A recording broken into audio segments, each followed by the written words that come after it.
મિત્રો, સ્વાગત છે તમારું આપણી YouTube channel job and career guide by Manisha. મિત્રો, આજે આપણે વાત કરીશું ભાઈ વલસાડ ફેમિલી કોર્ટમાં કાઉન્સેલરની પોસ્ટ પર નોકરીની જાહેરાત બહાર પાડવામાં આવેલી છે. તો ચાલો મેળવી લઈએ તેના વિશે વિગતવાર માહિતી કે ભાઈ આ છે એ ભરતી માટે કોણ અરજી કરી શકશે, શું તેના અંદર શૈક્ષણિક લાયકાત માંગેલી છે, કેટલી તારીખ છેલ્લી છે અને શું તમને પગાર ધોરણ ચૂકવવામાં આવશે. ફેમિલી કોર્ટ વલસાડ માટે કાઉન્સેલરની પોસ્ટ માટેની જાહેરાત બહાર પાડવામાં આવેલી છે. મિત્રો, તમારે ફેમિલી કોર્ટમાં બેસી અને કાઉન્સેલિંગ કરવાનું રહેશે. કાઉન્સેલિંગ છે એ કોર્ટના અંદર હવે શરૂ કરવામાં આવ્યું છે અને એના માટે છે કાઉન્સેલરની જગ્યા છે એ માટે ભરતી કરાઈ રહી છે.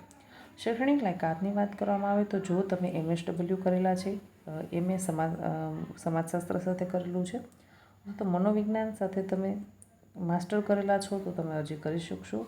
સાથોસાથ તમારે ડિગ્રી પછી તમારા પાસે 2 વર્ષનો સોશિયલ વર્ક અથવા તો મહિલા અને બાળ વિકાસ વિભાગ છે, સમાજ કાર્ય છે અથવા તો મનોવિજ્ઞાન, ફેમિલી કાઉન્સેલિંગને લગતું તમારા પાસે અનુભવ 2 વર્ષનો હોવો જોઈએ. તમે છે એ જેમની ઉંમર ઓછામાં ઓછી 35 વર્ષ છે તે અને વધુમાં વધુ 65 વર્ષ સુધી તમે અરજી કરી શકો છો. ખાસ યાદ રાખજો, જેમની ઉંમર 35 વર્ષ છે ઓછામાં ઓછી તે જ અરજી કરી શકશે. 35 વર્ષથી ઓછી ઉંમરના માનો કે 34 વર્ષ અને 11 મહિના પણ તમારા થયા હશે તો તમે અરજી નહીં કરી શકો. ફરજિયાત પડે તમારા 35 વર્ષ હોવા જશે, બાકી તમારી અરજી રિજેક્ટ થશે. મિત્રો, ખાસ યાદ રાખી લેજો આ બાબતને તમારે. હવે તમારે છે એ ફેમિલી કોર્ટમાં એપ્લાય કરવાનું છે. તેના માટે ફેમિલી કોર્ટ પર જઈને તમે રૂબરૂપ છે એ શું કહેવાય કે ફોર્મ મેળવી શકો છો અથવા તો તમે ફેમિલી કોર્ટ વલસાડની વેબસાઇટ પરથી પણ તમે ફોર્મ ડાઉનલોડ કરી શકશો.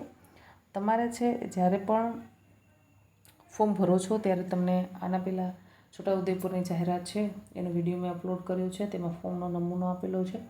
ફોર્મનો નમૂનો તમે જોઈ લેશો. પાસપોર્ટ સાઇઝનો એક ફોટો લગાડવાનો છે, તમારું નામ, સરનામું, એડ્રેસ, પછી તમારા મોબાઈલ નંબર, તમારું ઈમેલ આઈડી, તમે શું શું ભણેલા છો તે બધું જણાવવાનું છે. એટલે તમારે બધા જ ડોક્યુમેન્ટ સરસ મજાનો સેટ બનાવી લેવાનો છે.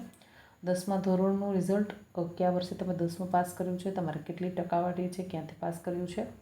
12મા ધોરણનું પણ એ જ મુજબ આવશે. ગ્રેજ્યુએશન તમે કઈ યુનિવર્સિટીમાંથી થયેલા છે એ તમારે જણાવવાનું રહેશે. ત્યારબાદ તમે માસ્ટર ક્યાંથી કર્યું છે, માસ્ટર પછી તમારી પાસે કેટલો એક્સપિરિયન્સ છે, તમારા પાસે કોમ્પ્યુટરનું સર્ટિફિકેટ હોવું જોઈએ. એટલે બધી જ બાબતો તમારે તેમાં જણાવવાની છે. અને મહિને તમને અંદાજિત 25,000થી 20,000થી 25,000ની આસપાસ પગાર ચૂકવવામાં આવશે. ફોર્મ ભરવાના મિત્રો છેલ્લી તારીખ છે 14 ઓગસ્ટ છે. 14 તારીખ સુધી તમે ફોર્મ ભરી શકો છો. 29થી 28 તારીખ સુધી અંદાજિત ઇન્ટરવ્યૂ તમારું લેવામાં આવી શકે છે.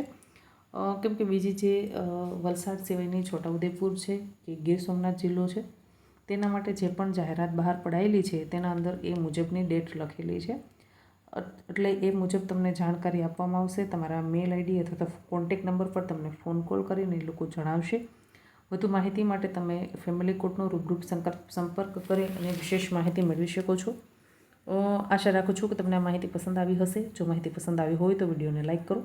હજુ સુધી યુટ્યુબ ચેનલને સબસ્ક્રાઈબ નથી કરી તો ચેનલને સબસ્ક્રાઈબ કરી લેશો. મિત્રો, ફેમિલી કોર્ટના અંદર સૌ પ્રથમ છે એ કાઉન્સેલરની પોસ્ટ માટે આ રીતે ભરતી થઈ રહી છે અને મિત્રો ખૂબ સારી નોકરી કહી શકાય. જે લોકો ફેમિલી કોર્ટમાં કાઉન્સેલિંગ તરીકે નોકરી કરવા માગે છે ફટાફટથી એપ્લાય કરી દેશો. તમને કંઈ પ્રશ્ન મૂંઝવતા હોય, તમે કંઈ પૂછવા માંગતા હોય તો નીચે કમેન્ટ બોક્સમાં મને કમેન્ટ કરી અને પૂછી શકો છો. વધુને વધુ લોકો સુધી શેર કરો, કેમકે આજે હજુ 1 તારીખ થઈ છે, 14 તારીખ છેલ્લી છે. એટલે ત્યાં સુધીમાં જો કોઈ જરૂરિયાતમંદ વ્યક્તિ સુધી આપણો વિડીયો પહોંચી જાય તો એને સારા પગારની નોકરી મળી શકે, તે પણ આર્થિક રીતે સક્ષમ બને અને તેનું જીવન ધોરણ છે એ થોડું સારી રીતે એ જીવી શકે. ધન્યવાદ મિત્રો.